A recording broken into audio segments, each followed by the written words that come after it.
வணக்கம், நான் உங்கள் அனந்தகண்ணன். இது உங்களுடைய அனந்தகண்ணன் டெக்னாலஜி சேனல். அனைவருக்கும் வணக்கம்.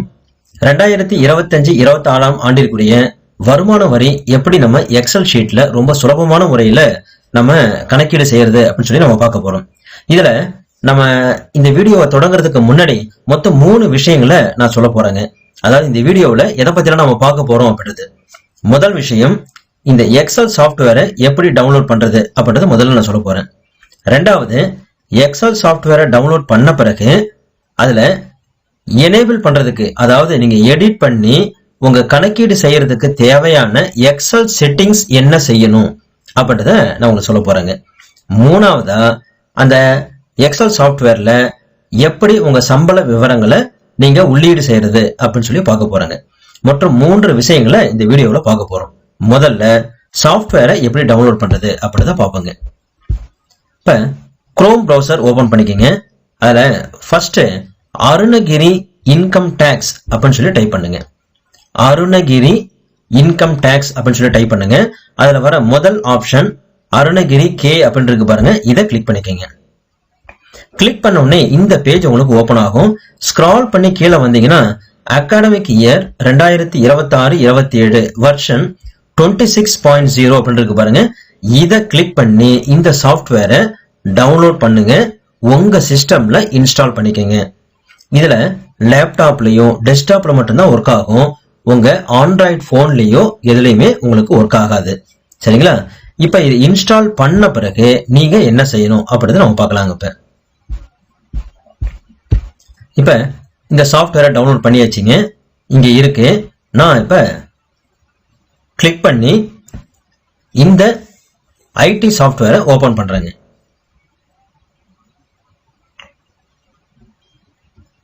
சோ ஓபன் பண்ண உடனே பாத்தீங்கன்னா ஏற்கனவே நான் ரெகுலரா யூஸ் பண்ணிட்டு இருக்கேன்றதுனால எடுத்த உடனே ஓபன் ஆயிடுச்சுங்க. இப்ப நீங்க டவுன்லோட் பண்ணி ஓபன் பண்ணும்போது இந்த இடத்துல நீங்க கர்சரை வச்சு எடிட் பண்ணி உங்க நேமை டைப் பண்ண முடியாது. ஓகேங்களா? டெசிக்னேஷன் என்ன, எந்த பாக்ஸ்லயுமே எதுவுமே டைப் பண்ண முடியாத சூழ்நிலை இருக்கும். அப்ப டவுன்லோட் பண்ணி முடிச்ச உடனே எக்ஸல் செட்டிங்ஸ் நீங்க என்னென்ன சேஞ்ச் பண்ணும் அப்படின்றத நம்ம பார்ப்போங்க. இப்ப இந்த சாஃப்ட்வேரை டவுன்லோட் பண்ணீங்க இல்லைங்களா, இந்த சாஃப்ட்வேர் இங்க நான் ஷார்ட்கட் கீ இங்க வச்சிருக்கேன். சோ இதுல இங்க ஷார்ட்கட் கீல ரைட் கிளிக் பண்ணாலும் ஓகே தாங்க. இல்ல உங்க சிஸ்டம்ல எந்த போல்டர்ல நீங்க டவுன்லோட் பண்ணிருக்கீங்களோ அங்க போயிட்டு இந்த சாஃப்ட்வேர் மேல கிளிக் பண்ணி ரைட் கிளிக் பண்ணுங்க. ரைட் கிளிக் பண்ண உடனே பாருங்க ப்ராப்பர்ட்டிஸ் அப்படின்னு ஒரு ஆப்ஷன் இருக்குங்களா, அதை கிளிக் பண்ணிக்கோங்க. இங்க பாருங்க தலைப்புல ஜெனரல் அப்படின்னு இருக்கு. ஜெனரலுக்கு கீழே இந்த இடத்துல அன்பிளாக் அப்படின்னு சொல்லி ஒரு ஆப்ஷன் உங்களுக்கு இருக்குங்க. நான் ஏற்கனவே ஓகே பண்ணதுனால எனக்கு காட்டல. உங்க சிஸ்டம்ல அன்பிளாக் அப்படின்னு சொல்லி இருக்கும். அதுக்கு முன்னாடி டிக் பண்ணிடுங்க. டிக் பண்ணிட்டு அப்ளைன்னு கொடுத்துருங்க, ஓகே கொடுத்துருங்க. இதை நீங்க முதல்ல செய்ய வேண்டியதுங்க. சாஃப்ட்வேரை டவுன்லோட் பண்ணிட்டு முதல்ல உங்க சிஸ்டம்ல நீங்க எனேபிள் பண்ண வேண்டிய ஆப்ஷன் இதுங்க. சரிங்களா? இப்ப அடுத்தபடியா நாம எக்ஸல் செட்டிங்ஸ், அதாவது இந்த சாஃப்ட்வேரை ஓபன் பண்றீங்க. எக்ஸல்ல மேல ஃபைல் அப்படின்னு இருக்கு பாருங்க, அதை கிளிக் பண்ணிக்கோங்க. சோ லாஸ்ட்ல பாத்தீங்கன்னா மோர் அப்படின்னு இருக்கு பாருங்க, அதை கிளிக் பண்ணிக்கோங்க. ஆப்ஷன் அப்படின்னு இருக்கு பாருங்க, அதை கிளிக் பண்ணிக்கோங்க. இப்ப இதுல சைட்ல பாருங்க நிறைய ஆப்ஷன்ஸ் இருக்கு. இதுல ட்ரஸ்ட் சென்டர் அப்படின்னு இருக்கு பாருங்க, அதை கிளிக் பண்ணிக்கோங்க. ட்ரஸ்ட் சென்டர் செட்டிங்ஸ் அப்படின்னு இருக்கு பாருங்க, இதை கிளிக் பண்ணிக்கோங்க. இப்ப இதுல சைட்ல நிறைய ஆப்ஷன்ஸ் இருக்கு. இதுல 3 ஆப்ஷன்ல மட்டும்தான் இப்ப நம்ம சொல்ல போறது நீங்க செய்யணுங்க. அதை செஞ்சாவே உங்களுக்கு எக்ஸல் செட்டிங்ஸ்ல எதை எதை நம்ம கிளியர் பண்ணணும் அப்படின்றத பாத்துடலாங்க. இப்ப முதல்ல பாத்தீங்கன்னா ஆக்டிவ் எக்ஸ் செட்டிங்ஸ் அப்படின்னு இருக்கு பாருங்க. அதுக்கு அடுத்தது மேக்ரோ செட்டிங்ஸ் அப்படின்னு இருக்கு. அதுக்கு அடுத்தது மெசேஜ் பார் அப்படின்னு இருக்கு. இந்த 3 ஆப்ஷன்ல மட்டும்தான் நாம இப்ப ஒரு சில மாற்றங்களை செய்ய போறோங்க. இப்ப முதல்ல ஆக்டிவ் எக்ஸ் செட்டிங்ஸ்ல போயிட்டு இங்க நிறைய ஆப்ஷன் இருக்கு இல்லைங்களா, 3ஆவதா இருக்கிற ஆப்ஷனை இங்க கிளிக் பண்ணிடுங்க. இங்க ஏற்கனவே டிக் மார்க்ல தான் இருக்கும், இல்லைன்னா டிக் பண்ணுங்க. சரிங்களா? ஆக்டிவ் எக்ஸ்ல 3ஆவதா இருக்கிற ஆப்ஷனை கிளிக் பண்ணிக்கோங்க. அடுத்தது மேக்ரோ செட்டிங்ஸ் அப்படின்றத கிளிக் பண்ணிக்கோங்க. இதுல 2ஆவதா இருக்கிற ஆப்ஷனை கிளிக் பண்ணிக்கோங்க. இங்க ஆப்ஷன்ல டிக் பண்ணக்கூடாது, எம்டியா தாங்க இருக்கணும். அடுத்து 3ஆவதா மெசேஜ் பார் அப்படின்னு இருக்கு பாருங்க, அதுல முதல்ல இருக்கிற ஆப்ஷனை கிளிக் பண்ணிக்கோங்க. மறக்காம பாலிசி டிப்ஸ் இருக்கு பாருங்க, இங்க டிக் பண்ணணும். சரிங்களா? இங்க டிக் பண்ணிட்டு கடைசியா நீங்க இங்க ஓகே அப்படின்னு சொல்லி கொடுத்தா போதுமானதுங்க. சரிங்களா? மொத்தம் நீங்க 3 விதமான இதை செய்யணுங்க. பாருங்க, ActiveX, macro settings, message bar. இப்ப சுலபமா ஞாபகம் வச்சுக்கிறது பாருங்க, ஆக்டிவ் எக்ஸ்ல வந்து 3வது ஆப்ஷன், மேக்ரோ செட்டிங்ஸ்ல 2வது ஆப்ஷன், மெசேஜ் பார்ல ஃபர்ஸ்ட் ஆப்ஷன், அதுக்கடுத்து கடைசியா இருக்கிறது கிளிக் பண்ணணும். அப்ப 3, 2, 1. சோ இந்த ஆப்ஷன்ஸ்ல கிளிக் பண்ணிட்டு இங்க ஓகே அப்படின்னு சொல்லி நீங்க கொடுக்கணுங்க. சரிங்களா? கொடுத்துட்டு மறுபடியும் ஓகே கொடுத்துருங்க. இப்ப எல்லாமே உங்களுக்கு முடிஞ்சு போச்சுங்க. இப்ப நம்ம இந்த சாஃப்ட்வேரை யூஸ் பண்றதுக்கு உள்ள வந்துட்டோங்க. இப்ப உள்ள வரும்போது ஒரு சில பேருக்கு இந்த சாஃப்ட்வேரை ஓபன் பண்ண உடனே மேல இந்த இடத்துல பாத்தீங்கன்னா எனேபிள் கண்டென்ட் அப்படின்னு சொல்லி கேட்குங்க. அதாவது எடிட் பண்றதுக்கு உங்களுக்கு ஆப்ஷன்ஸ் தேவையான்னு கேட்கும். நீங்க எனேபிள் அப்படின்னு சொல்லி கொடுத்துருங்க. ஓகேங்களா? இப்ப நீங்க இந்த சாஃப்ட்வேரை கணக்கு பண்ண ஆரம்பிக்கிறதுக்கு முன்னாடி முதல்ல நீங்க செய்ய வேண்டியது இங்க சேவ் அஸ் அப்படின்னு இருக்கு பாருங்க, இதை கிளிக் பண்ணி எந்த நேம்ல இந்த ஃபைலை நீங்க ரெடி பண்றீங்களோ அந்த நேமை இங்க பேக் ஸ்பேஸ் கொடுத்து எடுத்து என்ட்ரி பண்ணிட்டு இங்க சேவ்னு சொல்லி கொடுத்துருங்க. இதை நீங்க முதல்ல செய்யணுங்க. அடுத்து நீங்க யூஸ் பண்ணிட்டு இருக்க வெர்ஷன் வந்து பாத்தீங்கன்னா லேட்டஸ்ட் வெர்ஷனா 26.0 தான் லேட்டஸ்ட் வெர்ஷன். அப்படி இல்லைன்னா டவுன்லோட் லேட்டஸ்ட் வெர்ஷனை கிளிக் பண்ணி லேட்டஸ்ட் வெர்ஷனை நீங்க டவுன்லோட் பண்ணிக்கலாங்க. சரிங்களா? இப்ப இதுல யூஸ் பண்றதுல ஒரு சில டவுட்ஸ் உங்களுக்கு இருக்கு அப்படின்னா யூடியூப் வீடியோ ஹெல்ப் இருக்கு பாருங்க, இதை கிளிக் பண்ணி போனீங்கன்னா எக்ஸல் செட்டிங்ஸ்ல எதாவது மாத்தணும், எதனால இந்த ஐடி சாஃப்ட்வேர் உங்க சிஸ்டம்ல ஒர்க் ஆகலன்றத அந்த வீடியோ நிறைய கொடுத்துருக்காங்க. ஸோ அதை பார்க்கறது மூலியமா உங்களுக்கு ரொம்ப உதவியா இருக்குங்க. சரிங்க, இப்ப நாம ஐடி ஃபார்ம் ரெடி பண்ண தயார் பண்ணலாங்க. சரிங்களா? சரிங்க, ஃபர்ஸ்ட் நேம்னு கேட்கறாங்களா? ஸோ அந்த பாக்ஸ்ல நம்ம என்ன பண்ண போறோம், நம்ம நேமை டைப் பண்ண போறோம். ஸோ நான் வந்து என்னுடைய நேமை டைப் பண்றேங்க, ஆனந்த கண்ணன் ஜி அப்படின்னு டைப் பண்ணிட்டாங்க. அடுத்தது பிடி அசிஸ்டன்ட் இன் இங்கிலீஷ். ஸோ டெசிக்னேஷன்ல பிடி பிஜி நீங்க என்ன போஸ்ட்ல இருக்கீங்களோ அதை டைப் பண்ணிக்கிங்க. அடுத்தது பார்த்தீங்கன்னா பேன் கார்டு, உங்க பேன் கார்டு நம்பரை மறக்காம இங்க டைப் பண்ணிக்கிங்க. நான் சும்மா ரஃபா ஒரு நம்பரை இங்க டைப் பண்றேங்க. சரிங்க, அதுக்கடுத்து ஸ்கூல் ஆஃபீஸ் நேம் இருக்கு. ஸோ மறக்காம உங்க ஸ்கூல் எந்த ஸ்கூலோ அதை கொடுத்துருங்க. ஸோ ஜிஹெச்எஸ் மலைக்கோட்டாளம் அது என்னுடைய ஸ்கூலுங்க. ஸோ நான் கிளிக் பண்ணியிருக்கேன். அடுத்தது ஸ்கூல் ஆஃபீஸ் டேன் நம்பர் இருக்கு. டேன் நம்பர் உங்களுக்கு தெரிஞ்சது அப்படின்னா இங்க நீங்க என்ட்ரி பண்ணிக்கலாங்க. இதுதாங்க முதல்ல நீங்க கொடுக்க வேண்டியது. சரிங்களா? அதுக்கு அடுத்தது கீழே பிஎஃப் ஸ்கீம் இருக்கு பாருங்க, நீங்க சிபிஎஸ்ஆ இருந்தா இங்க கிளிக் பண்ணிக்கோங்க. ஜிபிஎஃப்ல இருக்கீங்கன்னா இங்க கிளிக் பண்ணுங்க.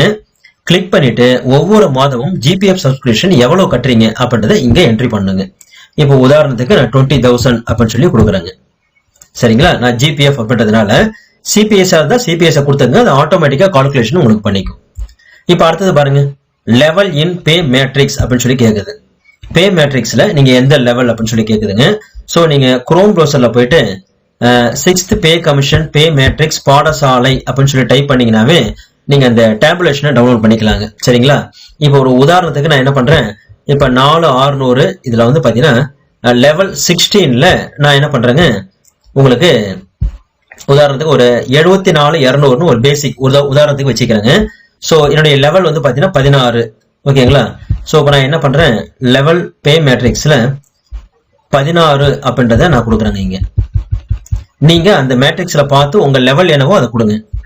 பேசிக் பே என்னன்னு கேக்குறாங்க. சோ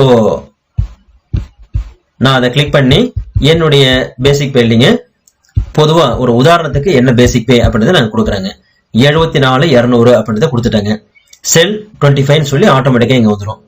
இன்கிரிமெண்ட் ஒவ்வொரு மாசமும் எப்ப அப்படின்றத கொடுக்கணும்.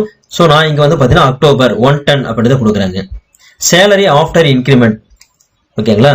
அதாவது நீங்க என்ன தரணும்னு பாத்தீங்கன்னா பேசிக் பே கொடுக்கணும். மார்ச் மாசம் 2025ல என்ன பேசிக் பேவோ அதை தான் நீங்க கொடுக்கணுங்க. சோ அதுக்கடுத்து இன்கிரிமெண்ட் வந்துட்ட பிறகு எவ்வளவுன்றது இங்க கொடுத்துருவாங்க. உங்களுக்கு ஆட்டோமேட்டிக்கா கால்குலேஷன் பண்ணி உங்களுக்கு அமௌண்ட் இங்க வந்துடுங்க. சரிங்களா? அடுத்து பர்சனல் பே உங்களுக்கு இருக்கு அப்படின்னா 1300 2000 அதை கிளிக் பண்ணிக்கோங்க. எதுவுமே இல்லைன்னா இந்த ஜீரோட்ட கிளிக் பண்ணிக்கோங்க. சரிங்களா? அதுக்கு அடுத்ததுங்க டேட் ஆஃப் இஎல் சரண்டர் அப்படின்னு இருக்கு பாருங்க. இப்ப இஎல் சரண்டர் வந்து பாத்தீங்கன்னா நீங்க வாங்கியிருக்கீங்க அப்படின்னா எந்த மந்த்ல நீங்க வாங்குனீங்கன்றத கிளிக் பண்ணிடுங்க. சோ அந்த அமௌண்ட் வந்து உங்களுக்கு ஆட் ஆயிடுங்க. இல்ல அப்படின்னா இதுல எதுவுமே நீங்க கிளிக் பண்ண வேணாங்க, எம்டியாவே இருக்கட்டும். அடுத்தது leave on loss of pay அப்படின்னு இருக்கு பாருங்க. ஸ்ட்ரைக் பீரியட்ல, அதாவது ஸ்ட்ரைக்ல நீங்க கலந்துக்கிட்டீங்களா? நவம்பர் 2025ல எத்தனை நாள் கலந்துக்கிட்டீங்க? இருந்துச்சுன்னா கொடுங்க, இல்லைன்னா எம்டியா விட்டுருங்க. உதாரணமா நீங்க 5 நாள் கலந்துக்கிட்டீங்க அப்படின்னா இந்த பாக்ஸ்ல 5ன்னு கொடுக்கணுங்க. டிசம்பர் 2025ல எத்தனை நாள், ஜனவரி 2024ல எத்தனை நாள் அப்படின்னு சொல்லி இந்த மூணுலையுமே உங்களுக்கு நாட்கள் இருந்துச்சுன்னா கொடுங்க, இல்லைன்னா எம்டியா விட்டுருங்க. அதுக்கு அடுத்ததுங்க இப்ப இந்த பாக்ஸ் முடிச்சாச்சு. இப்ப இங்க இருக்கு பாருங்க, செலக்ட் HRACT கேட்டகரின்னு இருக்கு பாருங்க. இங்க 1A 1B 2 3 4 அப்படின்னு இருக்கு. ஸோ உங்களுக்கு HRA எவ்வளவு தராங்களோ அதை நீங்க கிளிக் பண்ணுங்க. ஒருவேளை உங்களுக்கு HRA வந்து இதுல எது 4th ஒன்னா 3rd ஒன்னான்னு தெரியல அப்படின்னா நீங்க ஒவ்வொன்னா கிளிக் பண்ணிட்டு நீங்க என்ன பாருங்க, இங்க கோ டு பில்டரான் இருக்கு பாருங்க. இங்க கிளிக் பண்ணீங்கன்னா நீங்க வாங்குற HRA அங்க இருக்கான்னு பாருங்க. எதை கிளிக் பண்ணா நீங்க வாங்குற HRA வருதோ அதை நீங்க கிளிக் பண்ணிக்கலாம், தெரியாத பட்சத்துல. சரிங்களா? இப்போதைக்கு நான் இந்த 4th ஒன்னு நான் கிளிக் பண்ணி வைக்கிறாங்க. சரிங்களா? CCA டைப் வந்து பாத்தீங்கன்னா 1 or 2 அப்படின்னு சொல்லி கிளிக் பண்ணுங்க. எதுவுமே இல்லைன்னா நன்னு கொடுத்துருங்க. SPF 70 இல்ல 50 அப்படின்றத கொடுங்க. 50 இருந்தா இதை பேக் ஸ்பேஸ் கொடுத்து எடுத்துட்டு நீங்க 50 டைப் பண்ணிக்கலாங்க. கன்வீனியன்ஸ் அமௌண்ட் இருந்துச்சுன்னா மறக்காம இங்க என்ட்ரி பண்ணிக்கோங்க. சரிங்களா? அடுத்து பாருங்க, MA ஃபேமிலி பெனிஃபிட் ஃபண்ட் இருந்துச்சுன்னா டிக்கெட் அடிச்சிக்கிங்க. NHIs இருந்துச்சுன்னா டிக்கெட் அடிச்சிக்கலாங்க. ஸோ இது எல்லாமே. ஸோ ஹஸ்பண்ட் அண்ட் ஒய்ஃப் 2 பேர் இருந்தீங்க அப்படின்னா யாரா ஒருத்தருக்கு மட்டும் தான் இங்க இருக்கணும். ஸோ அதை தெளிவா பாத்துக்குங்க. ஸோ மறுபடியும் இதுல கிளிக் பண்ணீங்க அப்படின்னா இந்த டிக் வந்து அன்டிக் ஆயிடுங்க. அடுத்து ஹில்ஸ் அண்ட் வின்டர் அலவன்ஸ் இருந்துச்சுன்னா டிக்கெட் அடிச்சிக்கலாம். அபவ் 1500 மீட்டர் ஃப்ரம் MSL அப்படின்னு இருந்துச்சுன்னா அதுவும் டிக்கெட் அடிச்சிக்கலாங்க. இது ரெண்டுமே உங்களுக்கு அலவன்ஸ் இல்ல அப்படின்னா இந்த பாக்ஸ்ல எதுவும் டிக் பண்ண வேணாம். அதுக்கு அடுத்தபடியா ரொம்ப மிக முக்கியமானதுங்க, அட்வான்ஸ் டாக்ஸ் பேய்டு இருக்கு பாருங்க. இந்த இடத்துல நான் ஏற்கனவே ஒரு வீடியோ போட்டிருக்கேங்க. அதாவது இன்கம் டாக்ஸ் ப்ரொஜெக்ஷன் ரிப்போர்ட் நம்ம IFHRMs பேஸ் பண்ணி களஞ்சியம் வெப்சைட்ல எப்படி டவுன்லோட் பண்றதுன்னு சொல்லியிருக்கேன். ஸோ இது வரைக்கும் பார்க்கலன்னா அந்த வீடியோவை நீங்க எல்லாருமே பார்க்கலாம். அதுல இந்த வருடம் முழுவதும் ஒவ்வொரு மாதமும் உங்க சம்பளத்துல IT இன்கம் டாக்ஸ் அமௌண்ட் எவ்வளவு பிடிச்சிருக்காங்கன்றத தொகை பார்த்தீங்கன்னா டோட்டல் அமௌண்ட் கொடுத்துருக்காங்க. சரிங்களா? இது வரைக்கும் நீங்க எவ்வளவு அமௌண்ட் கட்டிருக்கீங்களோ அந்த அமௌண்ட்டை வந்து இந்த இடத்துல என்ட்ரி பண்ணுங்க. சரிங்களா? இப்ப ஒரு உதாரணத்துக்கு நான் என்ன பண்றேன், 58,000 அப்படின்றத நான் போடுறேங்க. அதாவது இது வரைக்கும் நான் பே பண்ணி இருக்கிறது வந்து பாத்தீங்கன்னா 58,000 அப்படின்னு நான் கொடுக்குறேங்க. அதாவது ஜனவரி மாதம் வரைக்கும், ஜனவரி 2026 வரைக்கும் நான் IT அமௌண்ட் எவ்வளவு கட்டியிருக்கணும் அதை இங்க நான் என்ட்ரி பண்றேங்க. சரிங்களா? சரிங்க. அடுத்து பாருங்க, பெர்மனன்ட் டிசபிலிட்டி இருந்தா நீங்க எஸ்ன்னு கொடுக்கலாம், இல்ல நோ கொடுத்துக்கலாங்க. பெர்மனன்ட் டிசபிலிட்டில டிபெண்டா இருந்தீங்கன்னா எஸ்ன்னு கொடுங்க, இல்ல நோன்னு கொடுத்துடலாங்க. சரிங்களா? அவ்வளவுதாங்க. பொதுவா ஒரு தகவலை பேசிக்கா இந்த மாஸ்டர் ஃபைல்ல நீங்க என்ட்ரி பண்ணா போதும், ஆட்டோமேட்டிக்கா உங்களுக்கு எல்லாம் கால்குலேஷன் ஆகி வந்துருங்க. உடனடியா நீங்க பிரிண்ட் அவுட் எடுத்துக்கலாம். இப்ப கீழே வந்து பாத்தீங்கன்னா நான் நியூ ரிஜிம் இல்ல ஓல்டு ரிஜிம் தான் நான் ஃபாலோ பண்ண போறேன் அப்படின்றவங்க மட்டும்தான் கீழே கேட்டிருக்க டீட்டெயில நீங்க என்ட்ரி பண்ணணும். Enter details below for old regime கொடுத்துருக்காங்களா? டேட் ஆஃப் பர்த் என்ன இங்க கொடுத்துருங்க. Monthly house rent paid HRA எவ்வளவு அப்படின்றத கொடுக்கணுங்க. ப்ரொஃபஷனல் டேக்ஸ், ஹவுசிங் லோன் ஏதாவது இருந்துச்சுன்னா இங்க கொடுக்கலாங்க. அதனுடைய பிரின்சிபல் அமௌண்ட், இன்ட்ரெஸ்ட் அமௌண்ட்லாம் இங்க என்ட்ரி பண்ணுங்க. என்ட்ரி பண்ணிட்டு நம்ம என்ன பண்ணலாம், இந்த பில் ரவுண்டுக்கு பாருங்க இங்க கிளிக் பண்ணி போலாங்க. ஓல்டு ரிஜிம் ஃபாலோ பண்றவங்க இதை கிளிக் பண்ணி இந்த பேஜை வந்து நீங்க ஃபில் பண்ணுங்க. இல்ல நான் நியூ ரிஜிம் தான் பண்ண போறேன் அப்படின்னா நீங்க கீழே வந்து எதுவும் ஃபில் பண்ண தேவையில்லைங்க. இப்போ அவ்வளவுதாங்க. இந்த மாஸ்டர் ஃபைல ஃபில் பண்ணிட்டேன். இப்போ நான் ஃபர்ஸ்ட் நியூ ரிஜிம் தான் நான் ஃபாலோ பண்ண போறேன் அப்படின்றவங்க வந்து பாத்தீங்கன்னா கீழே பாருங்க மாஸ்டர் ஃபைல் இருக்கு. இங்க பாருங்க ஓல்டு ரிஜிம், நியூ ரிஜிம் இருக்கு. ஸோ நியூவை நான் கிளிக் பண்றேங்க. இங்க பாருங்க என்னுடைய ஃபார்ம் ரெடி ஆயிடுச்சுங்க. பாருங்க என்னுடைய நேம், என்னுடைய டெசிக்னேஷன், பேன் நம்பர், ஸ்கூல், நான் எங்க ஒர்க் பண்றேன் அப்படின்றத கொடுத்துருக்காங்க. அடுத்து பாருங்க என்னுடைய கிராஸ் சேலரி இன்கம் எவ்வளவு கொடுத்துருக்காங்க. அடுத்தது ஸ்டாண்டர்ட் டிடக்ஷன் பாத்தீங்கன்னா 75,000 பாத்தீங்கன்னா சப்ராக்ட் பண்ணி அதை கழிச்சு கீழே அமௌண்ட் போட்டிருக்காங்க. ஸோ நெட் டாக்ஸபிள் இன்கம் பாத்தீங்கன்னா இந்த அமௌண்ட் தான் கொடுத்துருக்காங்க. சரிங்களா? 13,57,080 கொடுத்துருக்காங்க. இப்ப இதுல பாத்தீங்கன்னா 4 லட்சம் வரைக்கும் என்னங்க நமக்கு இன்கம் டேக்ஸ் கிடையாது. அதுக்கு பிறகு நீங்க வாங்குற ஒவ்வொன்றுக்கும் 5%, 10%, 15%, 20% சொல்லி இங்க இருக்குங்க. சோ அது பிரகாரம் எனக்கு இங்க அமௌண்ட் இருக்கு. டோட்டலா டாக்ஸ் எவ்வளவுன்னு பாத்தீங்கன்னா 83,562 கொடுத்துருக்காங்க. சரிங்களா?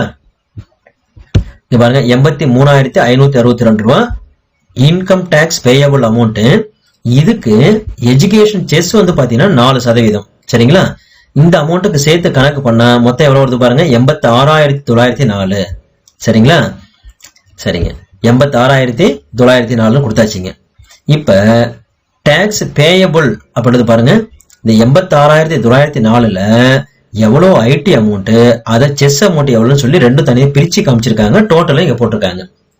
நீங்க தேவைப்பட்டா என்ன பண்ணலாம்னா, இதை ரவுண்ட் ஆஃப் பண்ணணும் அப்படின்னா இதை கிளிக் பண்ணா போதுங்க, அது ஆட்டோமேட்டிக்கா ரவுண்ட் பண்ணிக்குங்க. ஓகேங்களா? சரிங்க. இப்ப அடுத்தது டாக்ஸ் ஆல்ரெடி டிடக்டட், ஏற்கனவே நம்ம டாக்ஸ் பே பண்ணிருக்கோம் இல்லைங்களா, அந்த அமௌண்ட் இங்க கொடுத்துருக்காங்க பாருங்க. ஓகேங்களா? 58,000 இருக்கு. சோ மேல இருக்கிற அமௌண்ட்டை கீழே இருக்கிற அமௌண்ட்டை லெஸ் பண்ணோம்னா 28,900 அப்படின்னு வந்திருக்கு பாருங்க. அந்த 28,900 தான் நாம இந்த பிப்ரவரி மாதம் நாம வருமான வரியா நம்ம சம்பளத்தோட நம்ம கட்ட வேண்டிய தொகைங்குது. சோ இந்த தொகையை வந்து பாத்தீங்கன்னா ஐடி அமௌண்ட்டையும் செஸ்ஸையும் தனி பிரிச்சு போட்டிருக்காங்க. டோட்டல் அமௌண்ட்டுங்க இதுதாங்க நம்ம வந்து ஐடியா நம்ம செலுத்த வேண்டிய தொகைங்க இதுல. சரிங்களா? கீழே வந்து பாத்தீங்கன்னா நம்ம நேமோட வந்துருங்க, ஆத்தரைஸ்டு சிக்னேச்சர் அப்படின்ட்டு. இப்ப பக்கத்துல பாருங்க பில்ரான் அப்படின்ட்டு பாருங்க. மாஸ்டர் ஃபைல்ல நீங்க என்ன என்ட்ரி பண்ணீங்களோ அதனுடைய விவரங்கள் எல்லாமே இங்க இருக்குங்க. இப்ப ஒரு சில பேருக்கு ஒரு சில விஷயங்கள் கொஞ்சம் மாறலாம். எனக்கு வந்து கொஞ்சம் மாத்தணும் சார் அப்படின்னா தாராளமா இங்க டிஏவிலையோ பிபி டிஏ அரியர்லயோ எங்க வந்து உங்க நம்பர்ஸ் மாத்தணும்னு நினைக்கிறீங்களோ அங்க வச்சு கிளிக் பண்ணிட்டு நீங்க என்ன பண்ணலாங்க, தாராளமா நீங்க உங்க எடிட் பண்ணி நம்பரை மாத்திக்கலாங்க. எவ்வளவு தொகை எதை மாறணும் அப்படின்னா எங்க வேணா நீங்க என்ன பண்ணலாங்க, இங்க எடிட் பண்ணிக்கலாம். இங்க எடிட் பண்ணீங்கன்னா உங்களுக்கு இங்க ஃபைல்லையும் மாறிக்கிட்டே இருக்குங்க. சரிங்களா?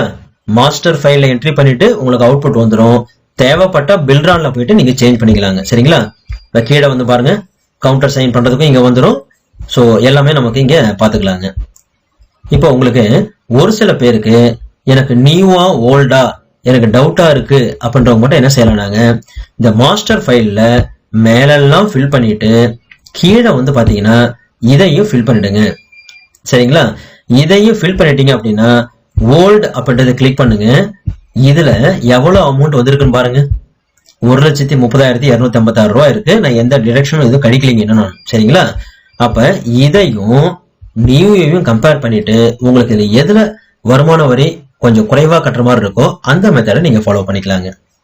சோ இதுதான் நம்ம சுலபமா எக்ஸல் சாஃப்ட்வேர்ல வருமான வரியை கணக்கிடுறதுக்கு உங்களுக்கு சொல்லியிருக்காங்க. ஸோ இந்த வீடியோ வந்து உங்களுக்கு அரசு ஊழியர்களுக்கும் ஆசிரியர்களுக்கும் ரொம்ப உதவியா இருந்திருக்கும் அப்படின்னு சொல்லி நினைக்கிறேங்க. ஸோ இது சம்பந்தமா என்னென்ன சந்தேகங்கள் உங்களுக்கு இருந்துச்சு அப்படின்னா மறக்காம கமெண்ட் செக்ஷன்ல உங்க டவுட்ஸை கேளுங்க. கண்டிப்பா நான் கிளாரிஃபை பண்றேங்க. எது சம்பந்தமா உங்களுக்கு சந்தேகங்கள் இருந்தாலும் சரிதான், நீங்க கேட்கலாங்க. Thank you very much.